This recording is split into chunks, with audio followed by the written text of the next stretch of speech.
नमस्कार दोस्तों, चर्चा है खास में आज हमारे मेहमान है कांग्रेस के वरिष्ठ नेता परितोष नंदी जी। हम आज बात करेंगे राष्ट्रीय नेता माननीय राहुल गांधी जी का भोपाल दौरा है। वो 10 साल के बाद कार्यकर्ताओं में जोश भरने के लिए भोपाल आ रहे हैं। सर, इस दौरे का क्या उद्देश्य है, आप देखते हैं? नमस्कार। हमारे लिए पहले हर्ष का विषय है कि आदरणीय राहुल गांधी जी हमारे राष्ट्रीय नेता है, वो भोपाल दौरे पे हैं, प्रवास में आगामी 3 तारीख को भोपाल आ रहे हैं।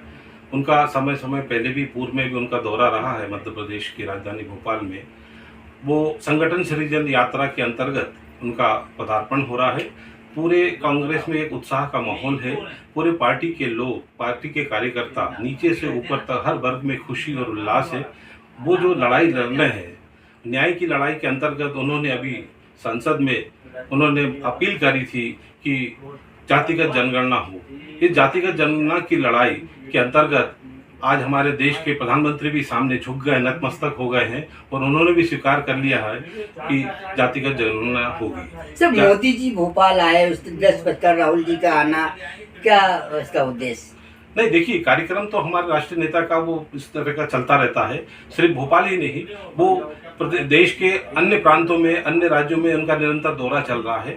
ये दौरा एक निश्चित रूप से यहाँ के कार्यकर्ताओं का उत्साह का और मार्गदर्शन का हमको एक मनोबल मिलता है। उसी उत्साह को हम लोग बरकरार रखेंगे। इस तरह का आयोजन होते रहना चाहिए, निरंतर उनका यहाँ पे प्रवास होता रहे।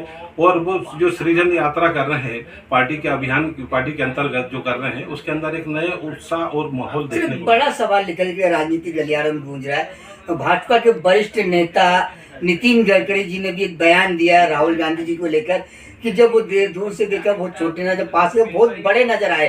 तो इसका क्या अर्थ क्या है? भाजपा कहेंगे राहुल गांधी से अब डरने लगी?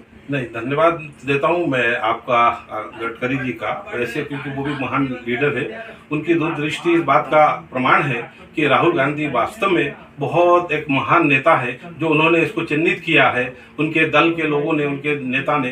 तो मैं धन्यवाद देता हूं नितिन गडकरी जी का, जिन्होंने कि राहुल गांधी को समय रहते उन्होंने पहचान लिया है और उनका मान सम्मान में बढ़ोतरी करी। मैं धन्यवाद देता हूँ। निश्चित रूप से वो उनका ओहदा भी रखते हैं। क्या लगता है सर, आने वाले समय में माननीय राहुल गांधी जी, देश की जनता उनको प्रधानमंत्री रूप में दिखना चाहेगी और भारतीय जनता पार्टी तो?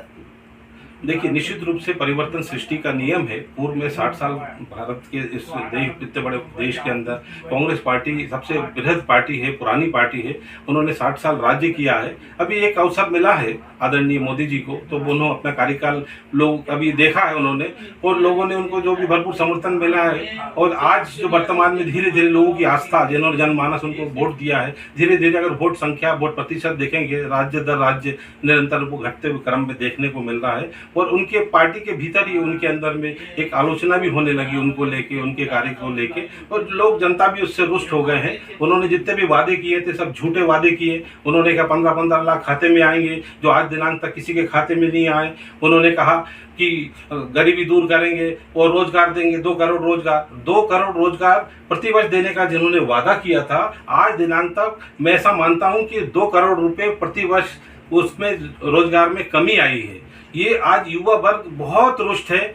आज युवा वर्ग के अंदर में एक समय का इंतजार कर रहे हैं। आने वाले चुनाव में निश्चित रूप से युवा एवं देश की सारी जनता कांग्रेस के प्रति पुनः एक मानस बना के फिर से उनके प्रति एक रुझान देखने को मिल रहा है। सर, क्या लगता है भाजपा में अंदरूनी उठापटक चल रही?